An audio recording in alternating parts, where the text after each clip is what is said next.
Welcome to Healthy Births, Happy Babies, where we share tips, tools, and stories grounded in natural childbirth and parenting principles, so that instead of feeling overwhelmed and confused during this exciting time in your life, you feel safe, supported, and empowered in your childbirth and parenting journey. And now, here's your host, Dr. Jay Warren. Hello, and welcome back to another episode of Healthy Births, Happy Babies. I'm Dr. Jay Warren. I'm the Family Wellness Chiropractor and the Wellness Care Coordinator here at the CAP Wellness Center. And today we have back with us Dr. Pia Martin.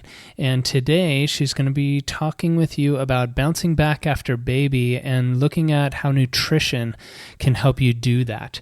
But before I introduce Dr. Pia again to you, I want to take a moment to thank our sponsor, the CAP Wellness Center. The CAP Wellness Center in Encinitas, California has assembled an incredible team of fully certified holistic healthcare professionals that offer the very best in prenatal, postpartum, and pediatric wellness services. We offer acupuncture, chiropractic, massage, yoga, lactation support services, and a wide variety of birth education classes to ensure that you are fully able to experience the power of birth.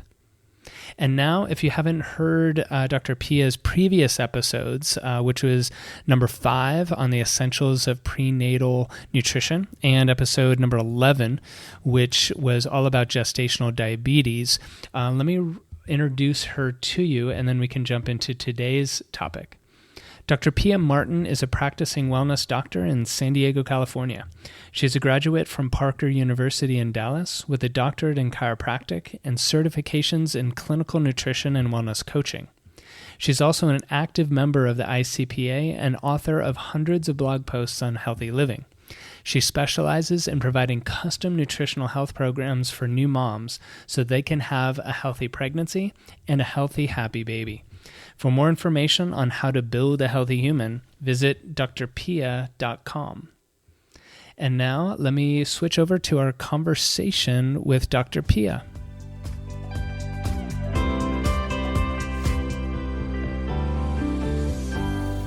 Dr. Pia, welcome back to the podcast. Thank you, Dr. J, for having me. I'm thrilled that you're having me back. Yes. Well, I just looked at the numbers before we got on today, and you still have the number 1 downloaded episode of our podcast, which is the Essentials of Prenatal Nutrition. We have, just every day we have dozens and dozens of people downloading and listening to that podcast. So thank you for that. Well, thank you also. And we've had a ton of moms reach out and ask us about the protein handout, the little ebook that we had, and we've got some really nice feedback.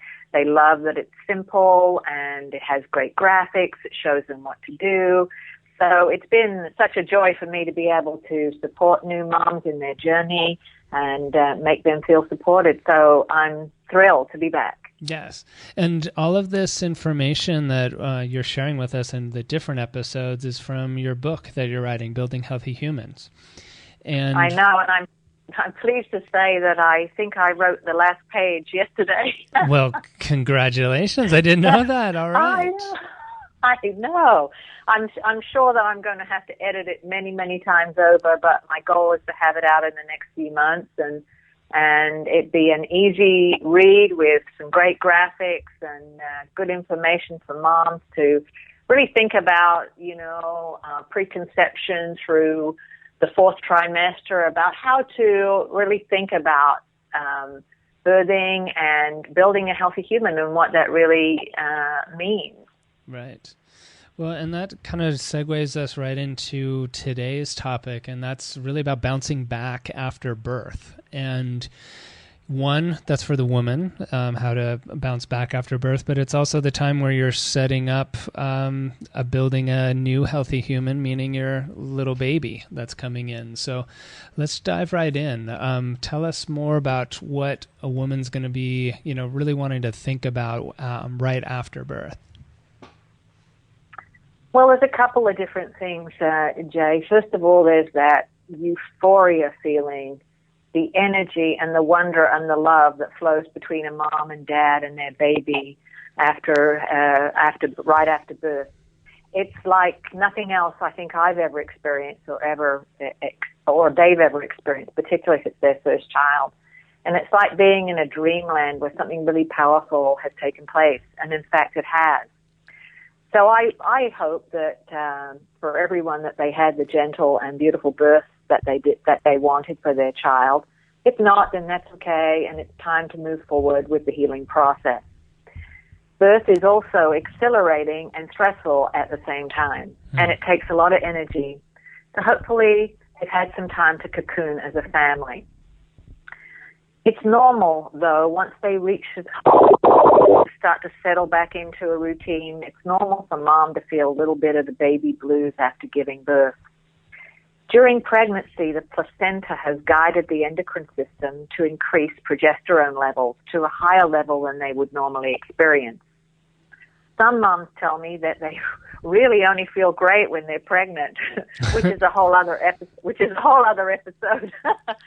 But progesterone is the feel-good and calming hormone. And once you've given birth and the placenta has been removed, the hormone level of progesterone drops quite dramatically, and that takes a little bit of an adjustment. Some women choose to have their placentas encapsulated, a process that has been shown to help moms combat those baby blues.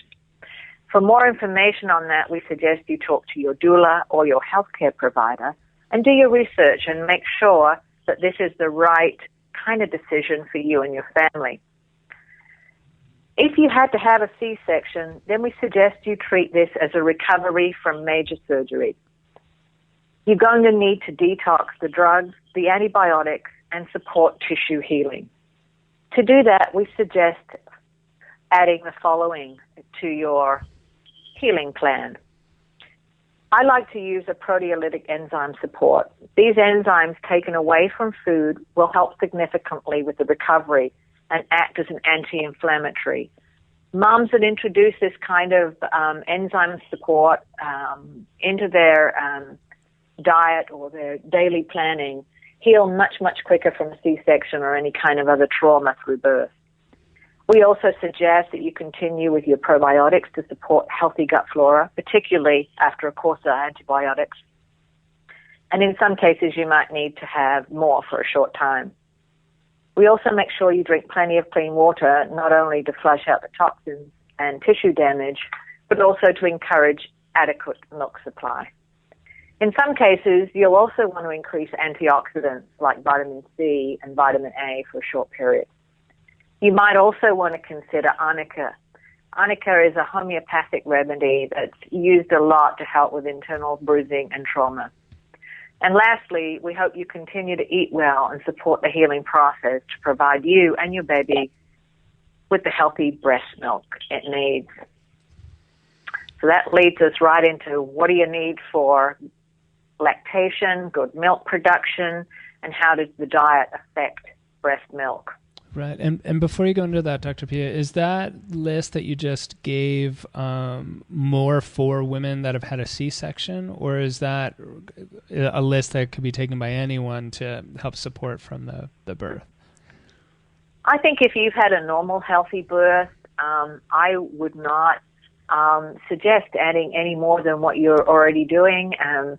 The human body is able to bounce back pretty quickly from that, but a C-section is major surgery and it needs a little bit more support. Yeah. Okay. Thank you.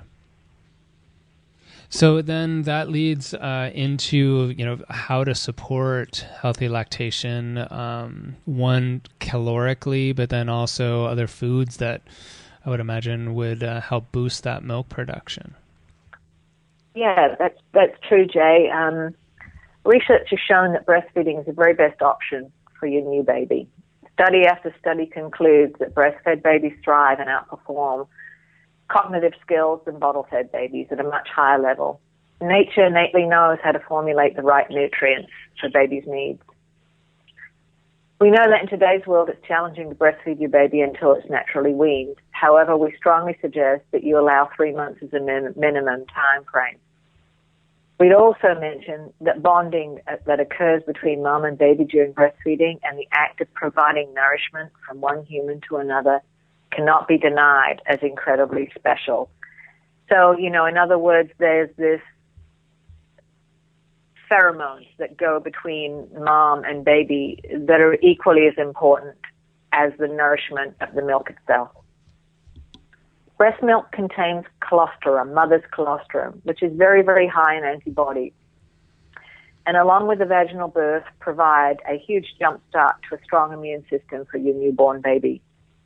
Breast milk is also easier for baby to digest than formulas, unless, of course, your mom is eating foods that cause you and the baby to have a histamine response. And I see this all the time, actually, is that babies' digestive systems are obviously still forming, and if moms are eating foods that baby's digestive system can't handle, or baby has a challenge with, or mom has a low-grade inflammatory response to, it then passes undigested into the milk and causes problems for baby. That's called a histamine response, and when histamine is high, it causes the body to see things as a little bit of a pathogen. And I don't mean that in a really alarming way, but it does do that, and it triggers an inflammation cascade. Typically, I've found that if moms eat a lot of processed dairy products like cheese and or soy, there are some cases the newborn will have difficulty digesting those proteins. It can cause gas in baby, bloating, digestive pain, increased spit up, and so on. In some cases, we need to add digestive support for mom if she's not able to break down the proteins in the initial stage, and then it goes through mother's milk undigested, which in turn causes a problem for baby. But in other cases, we will support baby's digestive system, or we'll eliminate some of those foods that are challenging. So hopefully moms have been following along with our Building Healthy Humans Eating Guidelines, which we talked about in our first episode together, so that their milk is already fabulous and full of rich nutrients. They should continue down this path. So moms, if you're just hearing this for the first time, go back and listen to episode number 1 and have a good listen, because those are good foods for humans, whether you're pregnant or not. And if you follow that plan, I think that you'll have fabulous breast milk. But there are some things we should also think about. You have to make sure that you're consuming adequate quantities, and maybe even some additional good fats, particular omega-3 fatty acids, and plenty of filtered water. Breast milk is lots of water and lots of good fats. We suggest continuing to your good diet, as we suggested, and if you're struggling with milk production, then adding fenugreek has also been shown to be beneficial. Most mums who breastfeed could also feel hungrier than when they're pregnant, and because they burn up to about 500 calories per day. It's also a time when some mums and dads abandon their Building Healthy Humans diet, start sneaking in not so good for you foods back into the meal plans. Remember, and I can't stress this enough, remember that what you eat, drink, and think, your baby does too, and it's especially important if you're breastfeeding. Your own diet has an impact on the breast milk. It can taste and smell different based on what you've consumed. Your baby is being exposed to all the different flavors you eat and drink through your breast milk. So for example, if you had a spicy meal or, something a little bit different that you didn't have before, your baby will notice that too, particularly if it was a hot chili spice. So, they'll be consuming that spice too. So the way to think about providing good breast milk for baby is to think about, what you're eating and what you're consuming and how you're digesting. So, for example, if you're, you've had gut issues as a young person or as a mom. In fact, we're treating some moms right now that are pregnant that have had some challenges with irritable bowel and some of those other things, and we're helping support those things now so that when they get through to the end of their pregnancy, their immune system is stronger, and also the possibility for them to be able to provide good, nutritious breast milk for baby. If you've experienced challenges with breastfeeding, we recommend that you contact a lactation consultant. They are experts and they're able to provide information and resources to help you support through this experience. We've talked about all the benefits of breastfeeding, but in some cases, we know that's not possible. So we suggest that you don't stress and look for options that don't contain soy.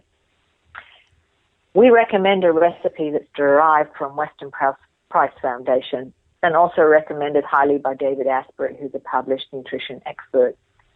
Now, I don't know if moms want to get out a pen and paper. We can certainly put this up as a post on my blog next week for them, but I'll go through it quickly, and if for some reason they don't have a pen and paper handy, they can replay it, or I'll put it up on the blog in the next week or so at drpia.com. Okay, great. And I'll have a link to it too, so it'll be in the podcast notes. Perfect. And moms, don't stress. If for some reason this doesn't work out for you, not to feel like a failure. Just look for options without soy. We strongly recommend. It's 1 cup of milk-based powdered formula from 2 brands that we recommend, Nutramigen or Alamigen. I'm going to have to spell that, Nutramigen, or Alimentum.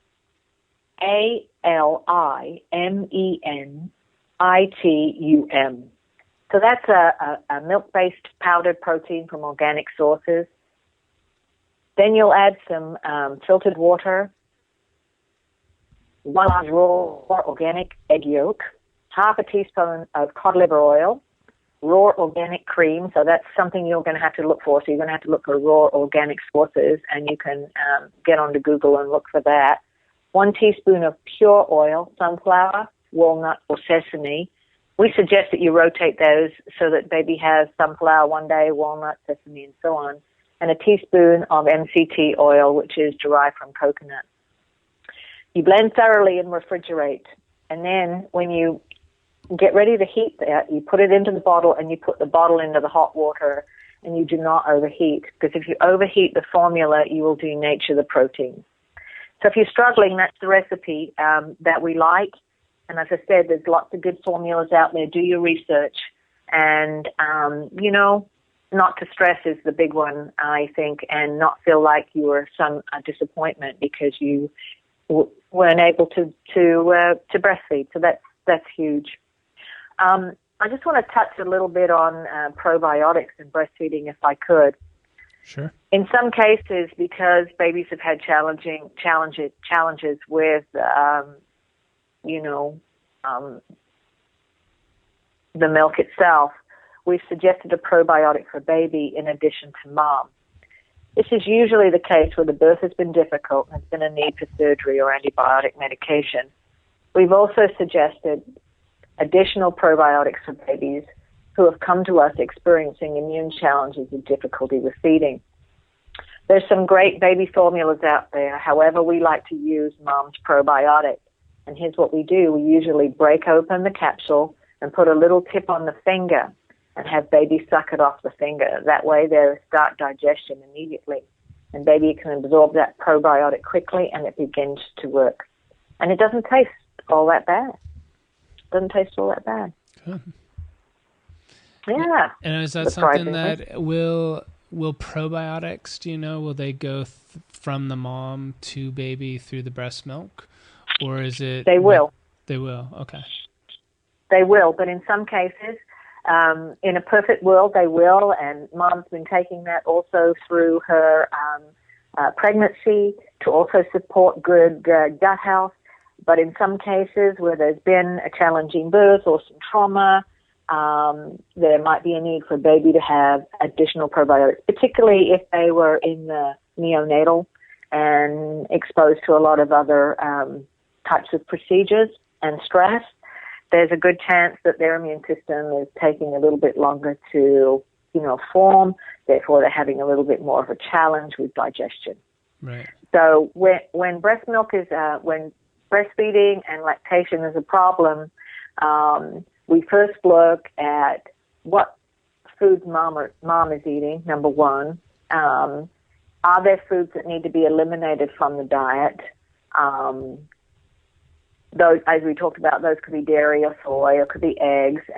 Sometimes, moms are eating processed foods that contain glutamate or MSG, that create exposures, that we need to look at those. But generally, we look at dairy, soy, and some of those other things. And then from there, we first see, is mom digesting well? Is mom taking care, is able to digest food properly? Otherwise, if not, if her gut health and her digestion is not strong, then what's going to happen is those undigested proteins will travel through to the breast milk to baby, and then baby will have a challenge to break them down. So ideally, we want the proteins to be broken down into a form that baby can digest easily and doesn't have any kind of problems and thrives and is just shining and happy and healthy and pooping and doing everything it should. So that there's no. The other thing that happens too with breast milk is, and moms don't realize this, is that stress hormones travel through the breast milk also. So that's another area that we look at. We try to see what's mom's stress level like. Did she work until she was able to give birth? Did she have a stressful pregnancy? Is she in a situation where things aren't calm and loving and supporting? And those kinds of things. That can also have a big impact on how baby's digestive system works as well. Okay, great. Now, is there, in the last couple of minutes that we have here, any kind of special things besides you gave a protocol for the C-section, and there was a number of foods that you listed out that can help increase milk production. One of the herbs you mentioned was fenugreek. But Are there any other things that you could recommend for a woman that is having, not necessarily having a challenge, but wanting to make sure that breastfeeding goes as well as possible as soon as baby arrives? Yes, I think that moms need to follow the Building Healthy Humans diet plan. So that means that they're getting adequate good fats, they're hydrated, they are taking a good probiotic, they are taking a good prenatal, they are filling in the gaps when necessary, they are taking their antioxidants, and they are, as I said, eating good fats, but also good, clean proteins as well. We talked about the building blocks in our first episode of what a baby's made of. Well, babies are made of, proteins and fat and lots of water, so they would continue to make sure that they do that and keep the simple carbohydrates down to a minimum, and realize that, most moms do a great job during pregnancy, and then when babies turn up and they go through this cycle of bringing baby home and trying to all and the stress of trying to get into the sleep, wake, and poop. Right. Poop. The sleep, wake, and poop plan can sometimes be a little bit challenging, and moms tend to lose the idea that their environment is baby's environment too. So really just continuing to reinforce that moms stay in this nice supported role where they're taking care of themselves and they're keeping their stress level to a minimum, they're eating well, and that they have a good support system around them, and that they, continue along that path to build their healthy human. And, those are the things that, they really need to say. They need to also make sure they take care of themselves, which is really, really important. They're really on it when it comes to taking care of baby, but sometimes they don't take care of themselves, and then things start happening a little bit with baby, and they go, wow, what happened? Well, they need to cycle back a little bit and see, well, what happened? Did I get enough sleep? What's my environment like? Sometimes it's about looking at things holistically, and that's what we've really tried to stress with Building Healthy Humans. Right. So it's not like, for example, is there a pain, I need to take a pill? or if it's like really listening and paying attention to the whole environment. And that's the best way moms can provide the best breast milk for their baby, is to have a look at their whole environment. And I think that's why this episode's so important, not just specifically for breastfeeding and breast milk, but that is very important for mama and baby, but to look at the postpartum period as not just, to focus on the baby, but for mom to take really good care of herself so she can be even more present for the baby when all the new demands that a little one has there. And I think that, with all the focus that women do have on the pregnancy, it's just as important to spend time on taking care of yourself afterwards in the aftercare plan. So, if you're in the pregnancy phase of things, as Pia just mentioned, the first episode we did with her, The Essentials of Prenatal Nutrition, that's episode 5 in the podcast. And she also is on episode 11, it was specifically about gestational diabetes, which has all the information that you'd want to know if you're dealing with that subject. And now we get to work with the postpartum. So Pia, thank you for today with the information about breast milk. But then I also think having another discussion, we had to kind of cut short now by virtue of time, but about really kind of how building Healthy Human is almost like rebuilding yourself after the pregnancy, and kind of look at some more general approaches after that 3-month period of time. Absolutely. Yeah. And that's an area that, if you let some of that stuff slide, you find yourself 10, 15 years from after becoming a parent, it's not uncommon for moms and dads to sort of go, wow, where did the years go, and what happened to my health during that process? So yeah, right. It's a good discussion to have and a good reminder for everyone. So I look forward to talking about that. All right, let's do that soon. Yeah, okay. Thank you. Well, thank you so much, Pia, and have a great rest of your day. Thank you. Thank you for joining us today. For more information about this episode and other natural childbirth and parenting topics, please visit us at capwellnesscenter.com or message us on our Facebook page with any questions you might have. We here at the Cap Wellness Center look forward to helping you and your family be as happy and healthy as you can be.